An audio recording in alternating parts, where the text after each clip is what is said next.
What is going on, everyone? This is Eric coming at you from just outside of Hartford, Connecticut.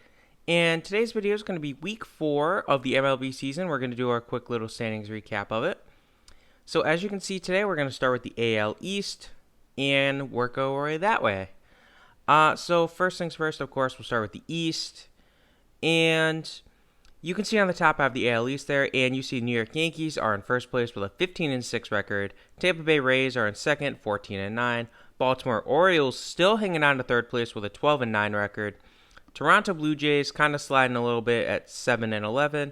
And the Boston Red Sox are in a complete rebuild here, it looks like, at 6-16. So I'm going to go into a little bit more detail since a lot of teams are at the third waypoint now at the season. So, a lot of teams are a third through the season. So the Yankees are doing what the Yankees do. So they're hot. Right now, Stanton, Judge, and LeMahieu are all on the injured list with separate injuries, of course. They're saying Judge might be back very quickly. Days after he's, eligible to come back, he might be back, which is very good for the Yankees and not good for the rest of the league. But Stanton's still kind of question mark. LeMahieu with his thumb injury, he's a real question mark. But the thing with the Yankees is they have all this depth they can keep going. And keep in mind, this is a team that, Domingo Germán still is yet to play for the team. And he's not going to play this season due to a PED, or I don't remember if it was PED or what, but a suspension of some sort. And then he had that whole cryptic, oh, I'm retiring, oh, never mind moment. So Yankees are just a team of adversity, and they've done well. Tampa Bay started off with a little bit of a stumble, if you remember week 2, and they've been hot since. So Tampa Bay's been in a good position. Very excited for the Rays this year. That team looks very good, specifically that offense. The pitching staff's been a little iffy with Charlie Morton. He's hurt right now. But Baltimore's been the surprise of the AL East, and it looks like they're going to be about a 500 ball club this year, which is very impressive, especially considering Trey Mancini, as we know, is battling a type of cancer and is not going to play in the 2020 season. So when your best hitter's out and you're still doing this, that's impressive. That's very impressive. That's what a short season does. It benefits a team like the Orioles and a couple other teams that we'll get to in a little bit. Toronto. So Toronto just lost Bo Bichette, their starting shortstop. He's out until mid-September, they're saying. So he's out a month. That's never good. It's a knee injury. So that's never good for Toronto. And the team was already starting to slow down. I had mentioned in a previous video that they have all their young kids. When one of them gets into a slump, they all will get into a slump because they don't know how to talk each other out of it. So, yeah. The rest of their young kids are still struggling a bit. They're streaky, which is going to happen. So, good luck to Toronto. I don't think things are going to go up this way, especially this time, especially with the fact that you're still playing in Buffalo and you're going to play in Buffalo this whole season. Good luck. Good luck. Now, Boston, man, Boston's in some big trouble. We all saw Boston having a big drop-off from 2019, but I don't think I saw them at 6-16 through 4 weeks of action. And part of Boston's woes are just that pitching staff is horrible. Horrible. Now, Chris Sale, as we know, got Tommy John surgery. He's out for the year. And they traded away David Price, obviously. Like it matter, he opted out anyway. But Boston's pitching staff has looked awful this season. I was looking it up. They had the 28th worst, or 28th best, I should say, ERA in the league for pitching, starting pitchers. The bullpen's not doing much better. So Boston has a lot of problems. The offense is there, but the problem still is players like Rafael Devers still struggling, still hitting below the Mendoza. So other than Xander Bogaerts and Alex Verdugo's proved to be good, the whole team's struggling. Verdugo's not going to have a starting role with Benintendi out. So good luck to Boston. It's a bit of a lost year. Now we go to the NL East, where we have the Miami Marlins in first place at 9-6, Atlanta Braves sitting in second at 13-10, Philadelphia Phillies climbed to third at 8-9, Washington Nationals sitting a game behind them at 8-11, and the New York Mets are sitting in last place in the NL East at 9-14. Miami's kind of starting to cool off a little bit. That was expected. But a lot of their key players are still dealing with COVID, so they're still on the COVID list. When their bigger names start to come back, there's a chance that the team might hit a little more of a streak. But they just dropped 2 of 3 to the Braves in a weekend series. So they're kind of trending in the wrong way, but they do still hold first place in the NL East. Speaking of the Braves are without Acuna right now. Acuna, originally he was only supposed to miss the weekend series against the Marlins, but then they put him on the injured list. So we'll see with Acuna. The Braves have enough talent around them that they can play without Acuna and still win games, especially with Markakis opting back into the season. That really helps them because now you can kind of just throw, Markakis, Austin Riley, and Ender Enciarte out there in your outfield. And that's a respectable outfield right there. Of course, it's no Acuna, but the Braves definitely have some good potential this year. But they did lose Mike Soroka, as we know, with the torn Achilles a couple of weeks ago. So their pitching staff's a bit of a concern.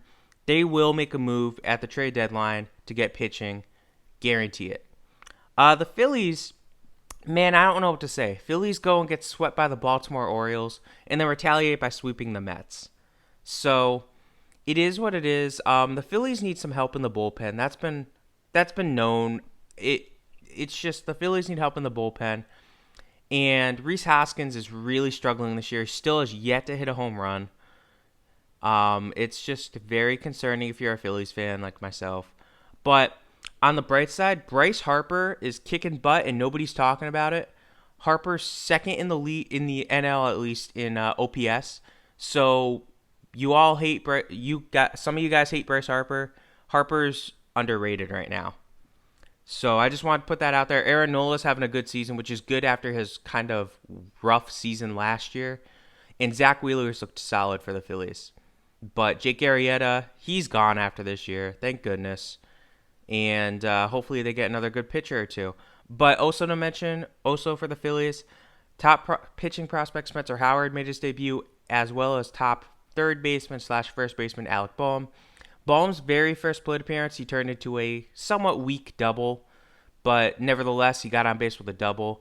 And Spencer Howard got a little roughed up against the Braves in his first appearance. But just want to mention that. As for the Nationals are really having some trouble on offense. It's just, remember, Soto started the season on the COVID list. And since then, it's just, I don't know what's going on with them. We've seen Howie Kendrick's kind of been a slower guy right now. He's dealing with injuries again for the second time this season. Of course, Zimmerman, as we know, opted out for the season. And the offense just isn't doing much. Like, Victor Robles isn't doing all that much. Trey Turner has yet to steal a base this season, which I don't think anybody saw at this point in the season. Here we are, third through the season for the Nationals, and Trey Turner has yet to steal a base. So, and of course, we know Scherzer dealt with injuries early on in the season. Now, Strasburg's on the injured list with a nerve issue. That's always very, very concerning, especially since they gave him a huge contract last offseason. So there may be problems in Washington. I don't think this team's going to be competitive. They need everything to start going right. They need Strasburg to come back ASAP. And the New York Mets in last place in the NL East. The Mets have some problems as well.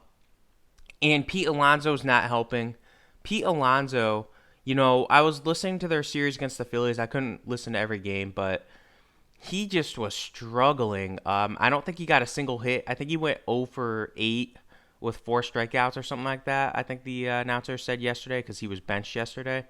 So they need Pete Alonso to get back into shape quickly, but I don't know if it's going to happen. I was always skeptical of Pete Alonso. But again, problem with the Mets is losing Zach Wheeler kind of loses confidence. Steven Matz has been struggling immensely this season. He had a solid start to open the season, and then since then he's just been getting progressively worse, including getting roughed up by the Nationals twice and the Phillies once.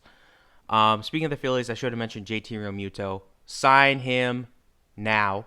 Best catcher in baseball. If you look at all the stuff right now, he's just dominating. But the Mets need to get their stuff together quickly. That offense is just not doing good. The pitching staff's not doing good. The fact that they have 9 wins is impressive. Now I get to the AL Central, and we see Minnesota's in first place at 14-8, Cleveland's in second at 13-9. Chicago White Sox are in third at 11-11. Detroit's sitting in fourth, 9-10, while Kansas City's sitting in fifth, last place at 9-13. So Minnesota, they had a rough week last week. They've rebounded since. They had a solid week, and they were definitely the best team in the AL Central, but that's not really that much of an accomplishment. They're decent. The offense is great. The pitching staff is starting to develop. I'm blanking on his name, but they do have that younger pitcher there that nobody really saw coming out. He's been doing very good. Cleveland, speaking of pitching, oh my goodness. Shane Bieber's dominating. I'm not going to keep talking about him, though. And, Aaron Savale, ties to Connecticut, has been doing very good. He's had to step up into essentially the de facto number 2 role. You might be saying, why is he the number 2 pitcher? Well, Mike Clevenger and Zach Plasek both decided to go out partying with friends, and I'm sure you heard the story. If not, it's just a really moment. They went partying with friends after a game, and they both got, not suspended, but pushed to the alternate training camp. They're in trouble. You violate team rules. You put the rest of the team at risk, not just yourselves. And the management had to take a stand, so they did that. They put them in the minors, so to speak, the quote-unquote minors. And that's a big loss for Cleveland. They have yet to say anything about them returning, but it's just so concerning, especially with a team with a lot of, younger guys on it. A lot of their stars are still in their 20s, so you want to lay down the law, and unfortunately, those two guys are the two that made them. And Plesac was actually having a very, very good season this year. On to Chicago. That pitching staff needs to get some work done. The offense, good. We know Luis Robert. He's just been kicking butt as a rookie. Right now, I don't know for a fact. I haven't looked into everybody, but he's probably a front runner for Rookie of the Year, AL Rookie of the Year. Again, I have to look at everybody. But if I had to guess from all the stuff I've been hearing, he's probably there. Eloy Jimenez has been looking good. Yoan Moncada, he's been looking good. The White Sox actually, yesterday being Sunday, hit 4 straight back-to-back home runs. It's the first time it's happened in a while. It's just a cool little feat. It shows you that their offense is there, but their pitching staff, they need to get that together quickly if they want to compete. Detroit, they've been cooling off, as we know. Of course, losing CJ Cron, arguably your hottest hitter to start the season, he's out for the year. That really hurts them. He was thinking about undergoing surgery, and then he elected to go for it. So Detroit got a good signing with CJ Cron. He was hot. Unfortunately, injuries happen. Detroit's pitching staff, we know that's a problem. And their offense, with a bunch of rookies, typically young teams, we saw it with the Orioles, we saw it with Tigers, obviously, and we saw it with the Rockies even, and the Marlins, of course. Typically, they'll start off hot with a lot of prospects on them, and then they'll cool off. And that's what's happened to Detroit. The fact that they missed a lot of time when they were hot, a couple games when they were hot with the Cardinals having, coronavirus, that's always concerning. They probably could have had more wins. They probably could be like 11-11 right now, like Chicago. But in Kansas City, speaking of pitching problems, Kansas City's pitching is just not there. Their offense is too oriented on swing and miss, which is why I'm not a big fan of that, but that's a story for another day. Kansas City needs to get its act together. They need to start focusing on getting on base. But Kansas City's still in a perpetual rebuild. So it's the problem with baseball. These small market teams get kind of screwed. Kansas City, I was expecting them to do a little better. But realistically, best case for them was third place at this point in the season. Now we get to the NL Central, and the NL Central is a little bit tougher than all the other divisions. So Chicago Cubs are sitting in first place at 13-6. Milwaukee Brewers are in second, 10-10. St. Louis is in third at 4-4. Cincinnati's in fourth place at 9-11, and Pittsburgh is in dead last at 4-14. So the Cubbies are hot. Again, a little surprising. I wasn't expecting them to be this good, especially since they were rumored to be trading Chris Bryant this past offseason. So good for the Cubs. Everything's coming together. Yu Darvish has looked very good for them. And the offense has been respectable. Everybody's really contributing. So they needed that.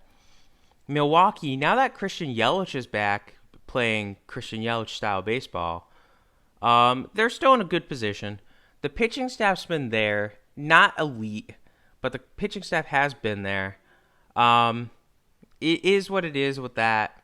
Milwaukee's about a 500 ball club, so it's perfect. St. Louis, as we know, they were stuck at 2-3, so they finally returned to baseball this past weekend. They had a 3-game series. Thank goodness St. Louis baseball is back. They're going to probably play 500 baseball for a little bit because you're coming off a lengthy delay, and probably the more important thing is you're going to be playing a lot of doubleheaders and not have a lot of time off, so you're going to have to rest your veterans. And don't forget, Yadier Molina is still on the injured list, as well as Paul DeJong. They both have corona. So, unfortunately for the Cardinals, they're in some trouble, but because of just the schedule. But that offense looked very good in their 3 games this weekend, Saturday and Sunday. They had doubleheader Saturday and then Sunday. And they have a doubleheader today, too. So, against the Cubs, no less. So, there's going to be problems with them just because of the schedule. Cincinnati, believe it or not, just had their 2 games this weekend, Saturday and Sunday, canceled due to coronavirus. Apparently, an unnamed 2 players on that team have coronavirus. Fortunately, nobody has caught it in their other tests. So, there's a chance the Reds might be back to baseball very soon. But it's just very concerning that we might have our 3rd team outbreak, first being the Marlins, of course, then the Cardinals, and now potentially the Reds. If I had to, it's interesting to me that Nick Senzel got pulled from their most recent game, and it wouldn't shock me to see him, if he doesn't have coronavirus, I think he's going to be trade bait at this point. He's just not happy with the organization. Just want to put that out there. Last but not least, Pittsburgh. There's not much to say about them this year. They're rebuilding. They're done. The Chris Archer trade, I told you so. I told you so, Pittsburgh. Trust me. That's going to be a trade breakdown I'm going to do after the 2020 season's over. Oh, my goodness. He's done for the year. He hasn't even come to Pittsburgh yet. So, good luck with that, Pittsburgh. He's going to be a free agent this offseason. They're going to decline his option. So, Pittsburgh, though, we knew they were going to stink. Did I think they'd be the worst team in Major League Baseball at this point? No. Now we get to the AL West. Oakland Athletics are in first at 16-6. Houston sitting in second at 11-10. Texas sitting right behind them at 10-10. LA Angels 7-15, and Seattle Mariners 7-16. So the West is kind of awkward. Oakland is a good team. I keep saying that. I don't really have the time to look at every single team, but Oakland's been doing good. Again, they're a very underrated team. Matt Olson's always underrated. Matt Chapman's always underrated. Frankie Montas coming back from his PED suspension. He's looked good, so it goes to show you that the PEDs weren't the sole reason for him being as good as he was, which is very good for Oakland. The big concern for Oakland, of course, is can they keep this core together for a long time? Maybe they'll finally get over the hump and get Billy Bean that money, the money ball, get him a beautiful World Series trophy. Houston has been doing good. They kind of had a good week this week. Of course, you're still without Verlander, but it is what it is for them. Houston, their offense is starting to click a bit, so good for them. Texas, again, they're a 500 ball club. Not much to say about Texas other than Lance Lynn has been dominant this season. I kind of questioned him coming into the season, but oh my goodness, Lance Lynn has been dominant. So Lance Lynn is basically really helping this team. But where Lance Lynn's excelled, Mike Minor has kind of fallen off. The two of them are kind of considered equal this season, with Lynn being a little bit higher regarded. So Lance Lynn has taken a step forward. Mike Minor, not really. Angels, nobody really saw this team struggling as much as they are, sitting at 7-15 right now. Basically, the problem with the Angels is Shohei Ohtani, as we know, he got hurt early on with his pitching, so he's not going to pitch. He's only DHing. He's still doing good as a DH. It's just, if he's not pitching, you've had him for, this is his third season with the team, and he's pitched probably 15 games total for you. And the big reason is, injuries have been just killing his arm. It's a very concerning thing for durability, because this is, again, he missed all of last season with Tommy John for pitching. So Ohtani, you need to get your act together if you're the Angels. You need to figure out what's going on with him. And of course, Rendon was hurt. Mike Trout missed some time on the paternity list. He's back. But it's interesting because everybody kind of thought, this team's ready to compete now. They have, yes, you have the washed up Albert Pujols still, but you have some good players. You finally have another co-star for Trout with Rendon. And Ohtani's going to be back to 100%. It hasn't panned out as you'd hoped if you're the Angels. So, good luck to the Angels. Hopefully they can turn it around, right the ship. But it's going to be difficult in the West. And last but not least, Seattle. We knew Seattle was going to struggle this year. They started off a little bit hotter than we expected. But even then, they weren't that good. Seattle just doesn't have pitching, doesn't have hitting right now. Kyle Seager's been doing very good for Seattle. I shouldn't say they don't have hitting. Seager finally having a good season, which is very good. So, good luck to Seattle. It's going to be another rough season, especially because now you have to play the NL West. Speaking of, we have the Dodgers sitting in first place at 16-7. Colorado sitting in second at 13-8. Arizona chilling in third place with an 11-11 record. San Diego right behind them, 11-12. And San Francisco sitting in dead last at 8-15. So the Dodgers, they were a little rough to start the season. Like, not even. They just kind of had a little slumps on offense. Everyone's kind of rebounded. The lone exception being Will Smith, who's currently hurt.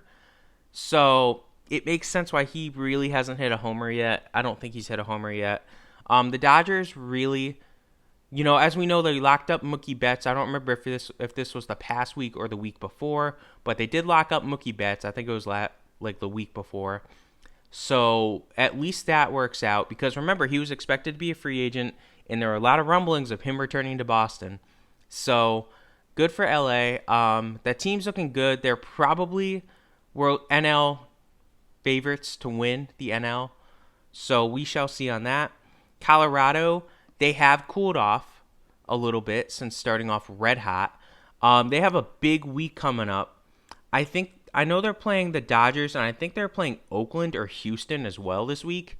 If they can take 4 or 5 of those games, I will be very impressed with them. That pitching staff's looking very good right now.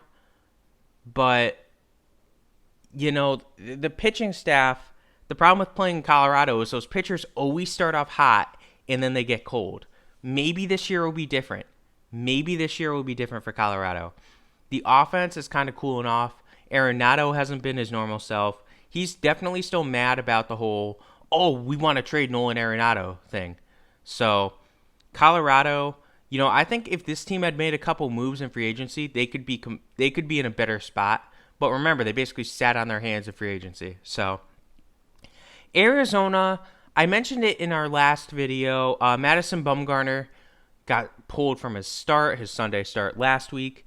This week, he obviously was placed on the injured list minutes after I did the video. And they have been progressing with him. He has been close to returning, but we'll see with that. Other than him, the Martes are the only good players on that offense, so their pitching staff's kind of been their strength, but even that hasn't been that great. Luke Weaver's been getting roughed up. His ERA's north of 11 right now, so trust me, Arizona misses Patrick Corbin. So, San Diego, Fernando Tatis Jr. is doing everything for this team. And Manny Machado is doing good as well. But San Diego needs to figure out how to help these guys. You have an elite shortstop. You have an elite third baseman. Tatis is looking like the real deal. Fingers crossed he doesn't get hurt. You never want to see the face of a franchise get hurt. And last year, as we know, he had those two injuries. One that held him out a month, and then one that ended his season prematurely in probably around this time, the middle of August. So, good luck to them. San Diego is a team that's perpetually in a rebuild for the past 15, 20 years at this point. So I'd like to see them competitive, but obviously they're sitting at 11 and 12. Last but not least, San Francisco. San Francisco's offense started off hot, as we know. They have since cooled down. They still have Yastrzemski. He's still doing great. So, and that's Solano. I believe his name is Solano. He's been doing good as well. He's batting above 400 right now. So him and Charlie Blackmon are the two guys that I believe are still batting above 400. So good luck to both of them. I would love to see them break the 400 club. Obviously, it's kind of, they won't qualify for any real things, but it's just kind of fascinating to see it, to see some players there. But the San Francisco pitching staff has been abysmal. So good luck to San Francisco. But that's where we are. This was week 4 standings for the MLB season. Again, this was a longer video than normal. I get that. Next week's will be a normal one. The week after will probably be a little longer. And then we'll do our trade deadline recap. But right now, my biggest surprises on the good side, Baltimore obviously sitting at 12 and 9, Miami 9 and 6, Chicago 13 and 6, Colorado 13 and 8, and Oakland being as good as they are at 16 and 6. I knew they were going to be good. I didn't think they'd be this good. Bad LA Angels 7 and 15.